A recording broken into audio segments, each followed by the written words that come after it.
Assalomu alaykum aziz do'stlar. Xo'p, bugun Singapurskiy institut развития menejmenti в Toshkent haqida gaplashamiz. Ya'ni shu MDIS degan institut bor. O'shani Toshkentdagi filiali haqida gaplashamiz. Bu videoni ko'rishdan oldin biz universitet haqida video chiqarganmiz. Qo'shimcha ma'lumot olmoqchi bo'lsanglar, o'sha universitet videosiga ссылка qoldirib ketamiz. O'shani ko'rib kelsanglar foydali bo'ladi degan umiddamiz. Biz bo'lsa boshlaymiz. Xo'p, institut o'zi joylashuvi qayerda? Bunyodkor shoh ko'chasi 28-uy deyapti. Xo'p, Toshkent shahrida, естественно, xo'p, Chilonzor metrosini orientir qilib olsanglar bo'ladi. Ya'ni o'sha Chilonzor metrodan chiqqanda bemalol topib olsa bo'ladi. Xo'p, uni yo'nalishlari. Bu institutda o'zi asosiy yo'nalishlardan shular. Bemalol screenshot qilib olsanglar bo'ladi. Buxgalteriya, business management, marketing, moda sohasi, xalqaro biznes, kadrlar boshqaruvi, loyiha boshqaruvi, grafik dizayn va marketing, mass kommunikatsiya va PR. Shu asosiy yo'nalishlardan tashkil topgan, shulardan bittasiga bemalol dokument topshirsanglar bo'ladi. Xo'p, endi qabuli qanaqa o'zi jarayonda kechadi? Xo'p, qabuli uchun rasm, pasport yoki ID bo'lishi mumkin yoki ID olmagan bo'lsangiz, shu qog'oz varianti ham bo'laveradi.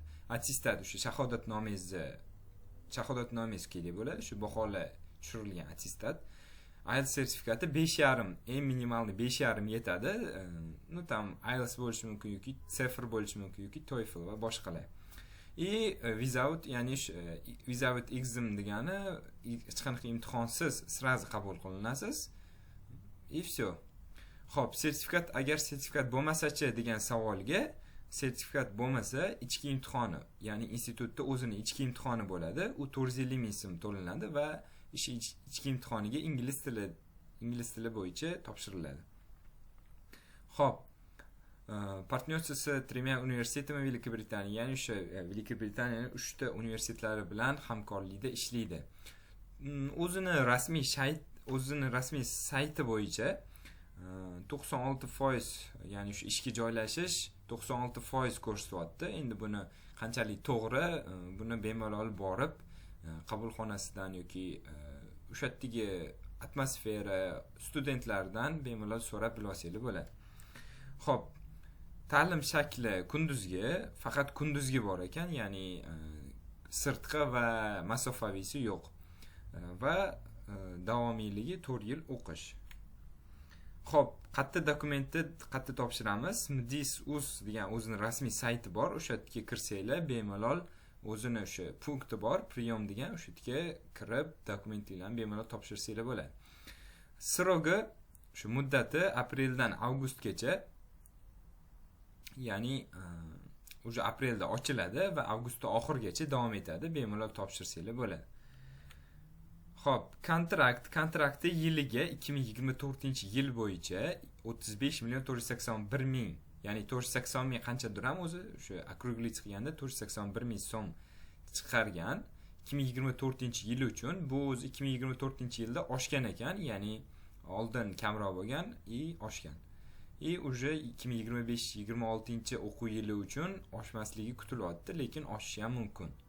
Va bu kontrakt miqdorini 4 ga bo'lib bemalol to'lasanglar bo'ladi. Ya'ni o'sha определенный срокgacha bitta qismini, keyin ikkinchi, uchinchi, to'rtinchi qismlarni. Grant qanaqa qilib budjetga yoki grantga o'qish mumkin? Bu IELTS agar 6.5 dan yuqori bo'lsa, grant yutish imkoni sizda bo'ladi. Ya'ni sizda masalan 7, 8 qanchalik yuqori bo'ladigan bo'lsa, konkurensiya ham kamroq bo'ladi va sizga grant yutish imkoningiz ko'payadi.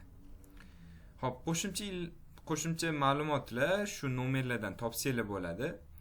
Va yana aytib o'tish kerakki, yotoqxonasi yo'q ekan. Eski yotoqxona bilmayman nimadir bo'lgan, yo'q bo'lib ketgan. Xullas, yangi yotoqxona qurilayotgan ekan, mnogoetajniy, lekin u hali bitmagan. Videoni bugungi chislo bilan qo'yib ketamiz. Shtobi ungacha agar bitib qolsa, bemalol o'tga joylashishinglar bo'ladi. O'qishga kirgandan keyin естественно joylashsanglar bo'ladi. Yoki agar bitmaydigan bo'lsa, kvartira topishga to'g'ri keladi. O'zining rasmiy sayti MDIS.uz, qabulxonasi o'sha o'zining institutda o'zida.